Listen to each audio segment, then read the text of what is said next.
What is up, YouTube? My name is Diamond Dimer, and I am here in my 1.20 survival Minecraft world. I've been super busy off camera, so I actually have a lot to show you. And there's also two new exciting builds I want to get to in today's episode. So let's get right on into the video. Okay, for the first part of the video, I actually wanted to give you guys a tour of all of the work that I've been doing since the end of last episode. Okay, up first, right off the bat, you could see this wonderful gatehouse. And of course, I built this cool boat dock that is going to be amazing for things like a custom ship, just so Savannah's Edge has a way of accessing the river and trading with other people. But yeah, the gatehouse, I wanted to really look intimidating since it's the first thing you see. It's the entrance to Savannah's Edge, so it had to be grand. I love it. There's an upstairs area for storage and as well as the guards. This is where I imagined the guard villagers would be staying in order to watch out for anybody trying to enter the village. They can actually see through those bars and shoot down arrows at intruders, or even just to open up the gate, which is right here, as you can see, halfway opened up. I think it looks really cool like that. I can go underneath, and if I just hit this button, it opens up the door and allows me to enter into the village. I went with the iron door and button just so villagers could not escape. But before going into the village, I actually wanted to take a look over here because I built camps right on the outside of the village. I wanted it to look like not everybody could make their way into the village, so a few of them decided to camp outside. I used wool and even things like quartz, and on the other one I even built the tent using some bone meal with the wool. I used carpet for the sleeping bag looks and just gave them some barrels for storage. Really simple design, but it adds so much life to the area. We got that one over here on this side, and I even built another campsite over there on that side. This one's really cool because I gave it this little string that's holding it in the upright position just to strengthen it a little bit more, which I thought was a really neat idea. It came together really good. And here's the bone meal I was talking about added in with the wool. These guys got some orange sleeping bags and some beehives that look like storage boxes. They got a bit of a bigger fire and stones around it and chairs. So a really nice campsite. I love the way that one turned out. Okay, without any further ado, let's take a peek on the inside of the village. We go under the gate to the left. I got this door to a room for storage. I just thought it'd be cool to have a little area for people like maintenance workers and things like that. This is where all the tools would be, the weapons, and just extra bits and bobs. If we take a look on the other side, however, we actually have a spiral staircase taking us up to the upper level, which up here is not a bad area at all. I love it. Like I said, this is where the guard villagers would be looking down at the entrance to the village, just making sure it's safe and knowing who exactly is trying to enter. Over here is some more storage and even a ladder up to the attic, which just has, you guessed it, more storage, with areas for sitting and eating, or just playing cards, of course. But all right, that is the gatehouse. Let's take a look on the inside of the village. Man, this thing is really coming together. So much life. So many positive vibes. I love it. I even made a dog house for a dog whom I'm going to name Buster because he looks like a Buster. The blue collar looks incredible. I gave him some yellow wool and some hay bales for bedding. And over here, I just thought it looked pretty cool as a eating bowl and a water bowl. So yeah, there's Buster's home. There is Savi's house. I even built the interiors to these houses, which I'm not going to get to in today's video just because there's so much I need to get to. Over here on this side is obviously the house of Jenga. I already built up this one and showed you guys, and out the back is his little wheat farm. I think that looks cool, but through this side I added in a melon farm because over at the old ruined Savannah's Edge there was melons growing everywhere. So I had to bring those back over here where Jenga gets to farm them up and everybody's happy. Okay, moving on. This is the house of Timba, the horse whisperer. I kept the theme of the village pretty consistent on all of these houses, which I love. But in the last episode is when I built up Timba's house, so don't forget to go check that out. I'll leave a card in the top right corner. Last episode I actually built up Rowan's house too, but I added the chimney on the back and a window,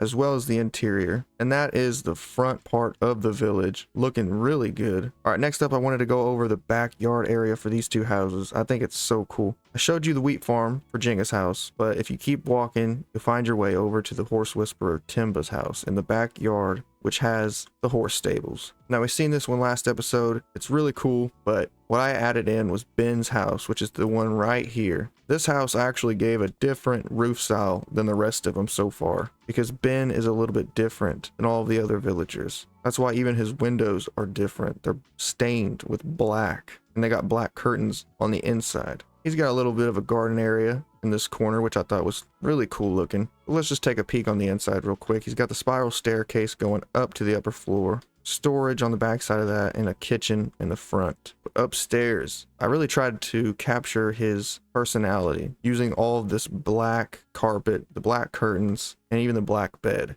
I had to kill a lot of squid just to get all this ink, but it was worth it because I love the atmosphere in this room. It's got a lot of personality. He's got his armor stations over there and storage and even an area for, I guess, a date he's trying to go on with somebody. So yeah, there's Ben's house. Really cool. I just wanted to show you the backyard because this back area for everybody's houses is looking really cool. We make our way through here to Ben's backyard, and I put this ominous banner into an item frame that's glowing, make it look like a bit of a dummy mannequin that he's shooting at and practicing attacks on, as well as these fletching tables for shooting arrows at and the armor stand right here. It just looks like he's training in his backyard. And the next house up is the house of Amani. He is the village librarian. This one I actually had a lot of fun making because of the shape. Also, I love the little pink garden that I made out here, the little mini garden. I like it because it sits right out by the street level. He's got his plants over here on the other side, planters with flowers in them everywhere, just because I love flowers. They're the perfect decoration. And over here on the backyard side of his house, there's another flower pot, leaves, but then there's this area for a back alley and storage. There's one more thing I forgot to show you, and that is the farmer's house on the outside of the village. I built up this giant wheat farm with some carrots thrown in, some moss and leaves for the decorations to really set this thing into the area. But the farmer's house, it doesn't look like the houses on the inside of the village with the spruce trim and the oak roof. I wanted it to have a simple farm, rustic style. And for the next part of the video, I'd like to come over here and just start mining up some more wood. Obviously for this project, I've been using a lot of birch, but I've thrown in pretty much a wide variety. That's why I flew out here to this dark oak biome. There's even some mushrooms out here I can gather, because I want to be using these for a future project.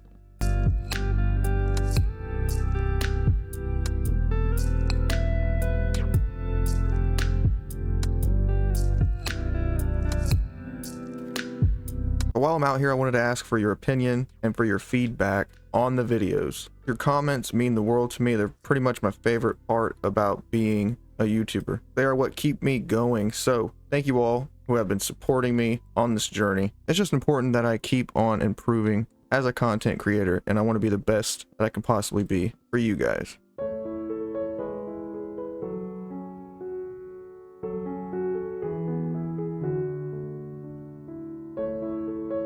You guys are the best fans on YouTube, and I actually have some pretty big announcements for the channel coming soon, but I gotta save that for the perfect time. I'm gonna get to work on gathering some more wood and then going mining right after sleeping the night away.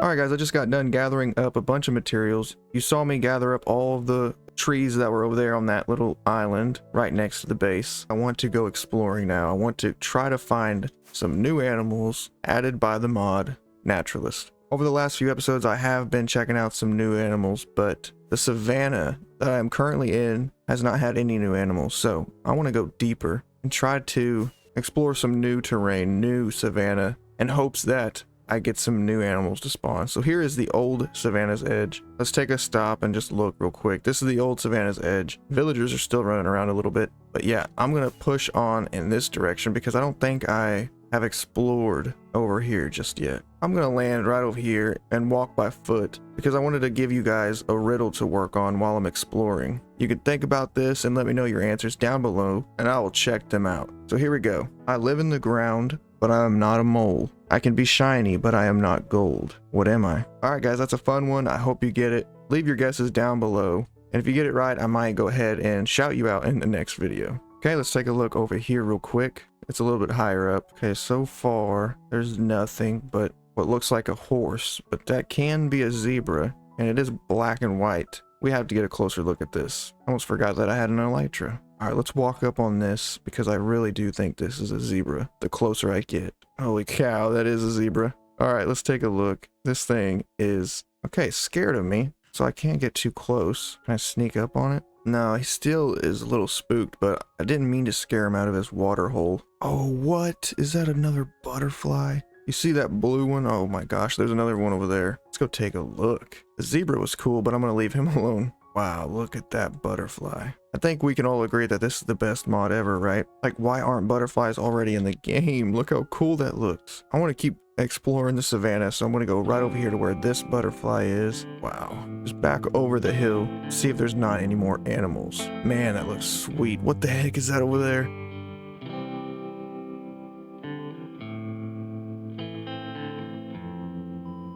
Oh my gosh. Look at these things. I can get right up on him. He's not hostile. That was so freaking cool. Okay guys, I've been super busy. My inventory is getting insanely full. I'm gonna have to organize everything.